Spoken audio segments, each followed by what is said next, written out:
Uy! Kumain ka na! Grabe! Guys, ito guys, one shot lang to na. Coffee. Lamig dito. I love yung burger. Ito guys, subukan na natin si Jet. Tigas? May beer. Side to side, then front to back. I never do it like that. Don't give it to me. Sweet. Woo! Oh my God. Don't give it to me.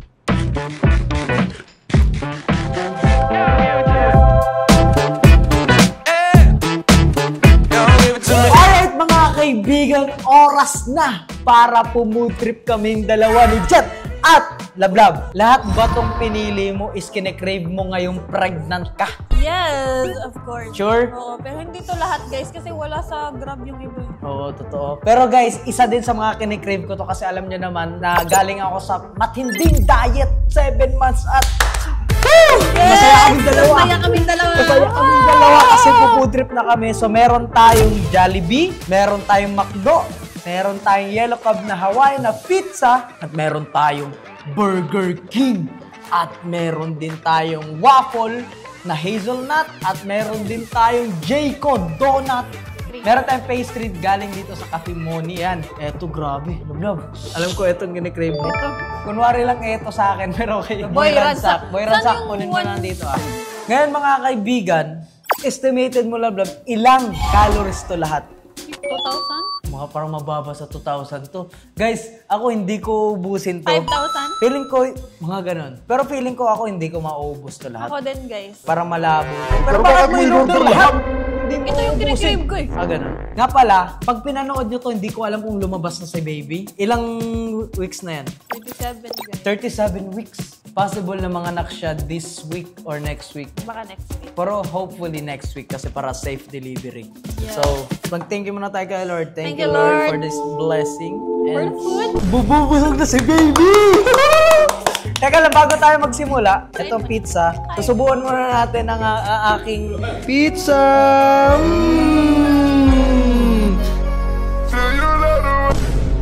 Uy! Kumain ka na! Gutom na ako. Grabe! Ano kayong kainin ko? Ito muna. Lumamig niya yung fries. Grabe! Guys, ito guys, one shot lang to ng Coffee. coffee. So mga kaibigan, Minsan ito. paminsan-minsan lang. Ito muna ang una kong kakagatin. Spaghetti. Oh my God! Guys, malalaman nyo talaga na malamig dito. Tingnan nyo. Oo! Ah! I love it! Lamig dito. I love yung burger. Putik na yan. Kanina pa ito nilalamig guys. Lahat ng pagkain namin, medyo malamig na siya. Nagugutom na rin kami guys kasi galing kami sa shoot. Oh, maternity Mga shoot. 2 hours. So, maternity shoot guys. Napanood niyo yan sa previous episode natin. Next na panoorin niyo yan. Hi guys! Grabe yung vlog ko, no? Kinontent ko lang talaga to, kunwari, para makain ko rin itong mga gatong food. Kasi yung kine-crave niya, guys, hindi kami magkakalayo ng mga trip. Mabubusog agad ako nito. Kaya Russell, nagugutom na rin yan. Doon? Dahil may burger tayo, bigay na lang natin to kay Broski, no? Kasi guys, tatlo lang kami ngayon dito sa studio. So, tatlo kami uubos. Ikaw din. Para meron ding mainom-inom si Broski. My Broski, my love. Ganyan sila ka-sweet guys. Ganyan ko kamahal ang aking Broski. Thank you, broski. Meron pa tayong cinnamon roll. Alam ko, ito yung kinikrave mo nung kahapon. Lamig, di ako Ganito, makapunta so- sa pagkain guys. Ito guys, subukan na natin si Jet. Tigas? Tigas. May bias ako. Grabe ka naman. Okay na yan. Tikman natin. Sarap. May ano, kung nakikita nyo, ayun, may laman siya sa loob. Mukbang ata to. Legit na mukbang talaga to. Sa sobrang dami namin pagkain ngayon guys, hindi namin alam kung anong kakainin muna. Legit, tinitikman-tikman lang namin. Ito may ano pa, waffle. Waffle. Sarap, legit. Uy. Guys, huwag niyong anuhin to guys. Kasi hindi to healthy. So dahil kumain tayo ng sobrang dami ding healthy at si Jet kumakain din niya ng mga fruits dahil kailangan ni baby ng mga fruits. Balance ang life. Meron ding healthy, Paminsan-minsan lang. meron ding unhealthy. Ito, Lablab, di ba? Sa tao, merong sweet side, taka sour side. Saan yung mas kinikrave mo? Dun sa sweet side or Sweet. Sweet talaga no. Same talaga kami guys. As in, grabe. Kinikrave ko lahat talaga sa pagbubuntis ko is sweet talaga. Totoo yan guys. Lahat, alam mo yung pinaka-challenging sa ano ko? Sa preparation ko dun sa bodybuilding. Yung mga matamis talaga. Sobra, 7 months di ko kinain yung legit. Pero dahil naka-flexible diet ako, gumagawa ko ng paraan para yung diet ko maging matamis. Itong pizza, hindi talaga ako masyadong mahilig sa pizza guys, legit. Ako talaga yung mahilig sa pizza. Hindi talaga, hindi ako fan sa mga pizza, burger. Hindi ako fan sa kanila. Ayoko talaga. Hindi ko talaga trip yung ano, pizza. Sarap po yun. Sorry guys sa mga pizza lover dyan. Sorry to say, hindi ko talaga trip yung pizza. Pero, ang pinaka-gusto kong pizza, Alberto's, kung alam nyo yun guys. Yung Alberto's ba? Alberto, shoutout sa Alberto's. Sarap ba? Chicken fillet ala king. Kung kayo nagugutom ngayon sa screen na nanonood, make sure na subscribe nyo tong channel na to kasi road to 2 million subscribers na tayo at pag sinubscribe mo, magkaka-blessing ka.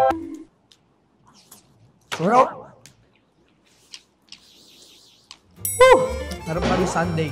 Sige, ubusin nga natin tong burger na to. Hindi daw mahilig sa burger, tas nubus. Kumakain ako. Pero hindi ko siya mostly kinikrave. So, ang mostly kinikrave ko matamis siya. Sobrang sweet ko talaga as in. Chocolate. Sabihin ko ba sa kanila kagabi? Uy. After namin kumain ng ano, dito sa Cafe Moni. Tapos after nun, kumain kami ng ramen. Uy, hati naman tayo dun sa ramen. Hindi, siya yung mostly madami guys. Tapos meron pa yung ano, takoyaki. Tapos, Jayco. Limang takoyaki. Jayco. Tapos after nun, Jayco, Starbucks. Ay, hindi, ice cream. Tapos sushi. Tapos after nun, Starbucks. Uy, di Pauwi. Wag. Malalaman nila. Basta ang tagal ko kasi talagang kinikrave to lahat 7 months. Sa pagbubuntis niya, nagkikrave din ako. Kasi, nung nagda-diet ako, lahat ng kinakain niya, hindi ako pwede kumain. Di ba? Kasi, syempre, nakalock in tayo dun sa Hanggang tingin lang siya bodybuilding. sa akin guys. Kahit bigyan pa ako ng 100k siguro nun para kumain na mag-cheat day ako. Hindi yung kakain. Ito chicken protein guys. Juicylicious. Galing sa Jollibee. Baka naman. Jollibee, baka naman, boss. Sweet! Woo! Oh my God, donut. Biology. Oh my God, yummy. Nainggit din ako.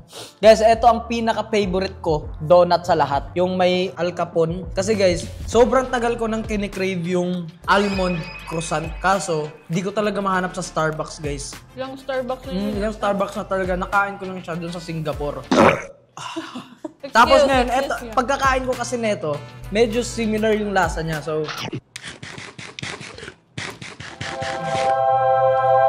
parang nasa heaven guys. Guys, alam nyo, kaya ko kumain ng 2 dosen ng donut. No? Pag yung hinahamon sa Aragon. Pero after competition guys, hindi talaga ako sobrang kumain ng sweets kasi delikado siya. So sinunod ko muna yung reverse diet ni coach. Kaso eventually, nasunod ko lang siya ng 12 days. Tapos napakain na din kasi talaga ako. Sobrang, ewan ko na, nasa utak ko na puro pagkain talaga yung nasa laman ng utak ko. Pero puro siya kain ng champurado doon sa Tagaytay guys. Yun, shoutout sa Damgo Cafe Restaurant. Grabe yun. Woo! Ngayon, dahil medyo nabubusog na kami, sa broski muna. Broski. Need namin ng backup. Hindi namin kaya. Kaya, ito na yun. Backup. Dami. Baka. Kaya na, gutom na to. Hindi pa ako sa baga. Dalawang kagat. O, sa'yo na yan, broski. Sa'yo na yan. Ayoko na yan. Ayoko na yan. Excuse me. Guys, meron talagang malaking difference sa burger ng Jollibee tsaka Burger King. Para sa akin mas malasa yung Jollibee, yung burger nila dahil sa sauce. Pero mas punong-puno ng nutrients yung Burger King kasi meron mga lettuce. Pero nagiging unhealthy lang yung burger dahil sa mga sauce talaga. Tapos mantika. Alam niya lahat yun. Kaya pwede kang gumawa ng ano yun, homemade na burger na Oh, healthy. na-try mo na yan. Na-try ko na yun. Ang first competition niya. Ginawa ko. I love chicken nuggets! Ay, yung problema, lumamig na siya. Para kay baby to. Baby, kainin mo ba? Ah.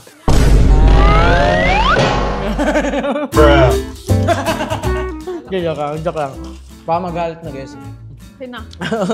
Di ba ganyan ka-sweet si Argon guys? Kahit kang Yan. broski. Sa inyo naman to guys. Sobrang busog na ako guys. Busit ba? Hindi pa. Pabusog pa. Sabi niya kanina, malapit na daw. Guys, eto naman, kung familiar kayo dito sa Belgian. Belgian, Siyempre, sikat to eh. Belgian waffle chocolate. Before ako nag-compete, this year, kumain talaga ako ng sobrang dami nito. Kasi alam kong ito yung kikrave ko sa buong prep ko. Legit. Alam nyo guys, mga 4 yung mauubos. No? Oo, 4. Sarap kasi talaga nito, guys. 4 or 5. Tapos kulang pa yan. Itong Belgian chocolate naman. Ayun, no? Ang saging pa. Sarap talaga, guys. Legit. Sarap na sarap mo lang. Anong mas masarap sa dalawa? Ito or yan? Ito talaga. Bakit? Kasi, wala. Feel ko lang eh. Ito kasi, bilis niya maubos. Ayun na. Pero dito, mas nag-enjoy ako. Basta mga waffle. Ano pa mamaya share mo sa kanila? Madalas, crave ako ng madaling araw, tapos close na yung mga kinikrave. Kakain na lang ako ng asin. Yun yung sabi nila eh. Ano lang, pinch lang ng asin. Para daw hindi... Ano explanation nun? Sa ano yan eh, sa mga matatanda. Comment down below guys kung totoo ba yun or naniniwala Yan yung kayo. sabi nila. Dito nyo guys, one hit delete lang yung waffle, no? Sarap kasi talaga, boss. Grabe, hindi ko kita yun ah. Sabi sa'yo eh, di mo mapapansin eh. Ito pa yung pinaka-challenge sa akin. Kasi di ba, sweet tooth ko. Pag kumain ako ng sweet, kumain na naman neto. Bakit kaya? Tapos after dyan, sweet ulit. Ganyan ako. Same tayo love. Ko alam. Hindi daw yan healthy. Hindi daw healthy yan. Baka may connection kay sa baby. Ayoko na lang. Busog na ako. Huwag, crave mo to lahat. Dapat matakaw ka kumain ngayon. Hindi. Ay, ito! Check this out. I can't stop eating. Ayoko na lang. Wala na. Ito, ubusin ko na ito manok. Sayang to, protein to. Magkwento ka naman, Lablab, about sa mga pregnancy mo. Alam niyo yung pinakamahirap sa pregnant. Paano mag-start ng mag-nesting? Dalawa tayong gaganyan ah. Oo, pero tapos na yun eh. Tapos na tayo mag-nesting. Ito yung pinaka-first ba? Wala tayong idea. Paano mag-start? Tapos puro lang ako search guys sa TikTok. Yung mga struggle. Struggle? Ano lang? Pray ka lang kay Lord. Si Lord lang talaga. Pray mo lang lahat. Busog na ako. Surrender. Kung nakikita niyo yan, ito Ako yung din, normal. guys. Ito yung normal. Busog na ako. Busog. Sa na-research ko pala, kahapon, yung calories netong donut na to is nasa 400 to 500 calories. Isang donut lang? Isang donut lang. Kaya kainin. So, nasa 1,000 ka na kasi dalawa na yung kinain mo. Legit. Imagine niyo isang donut na to, meron na kayong siguro 200 grams ng chicken breast, tapos 3 itlog, tapos 200 grams na rice.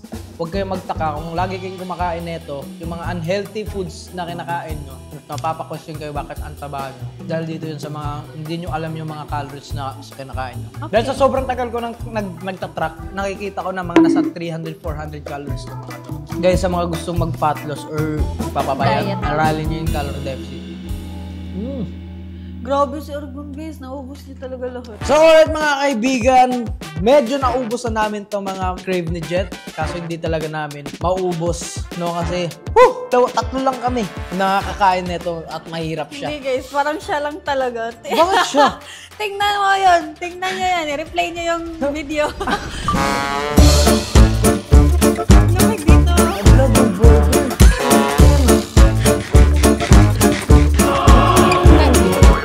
I love chicken nuggets! Rock? O, diba? Hindi mo inubos sa akin ito. So, mga kaibigan, abangan nyo. Kasi, in a few days later, napag pinanood nyo to or lumabas na ata si baby, no? Yes. Maraming salamat sa suporta sa vlog namin. At, ito na, magsisimula na ang family vlog. Pero hindi pa rin natin iiwanan ang gym content. Kalma lang kayo, madami tayong mga pasabog. Okay? So, maraming salamat sa panonood mga kaibigan. Huwag niyo kalimutan mag-subscribe sa channel na to kasi road to 2 million subscribers na at si Jet mag-upload na yan sa channel. Road to 200. 200 na walang upload. So guys, mag-subscribe na rin kayo sa kanya. At kulitin niyo si Jet na mag-vlog. Alright? Peace out. Subscribe! Subscribe.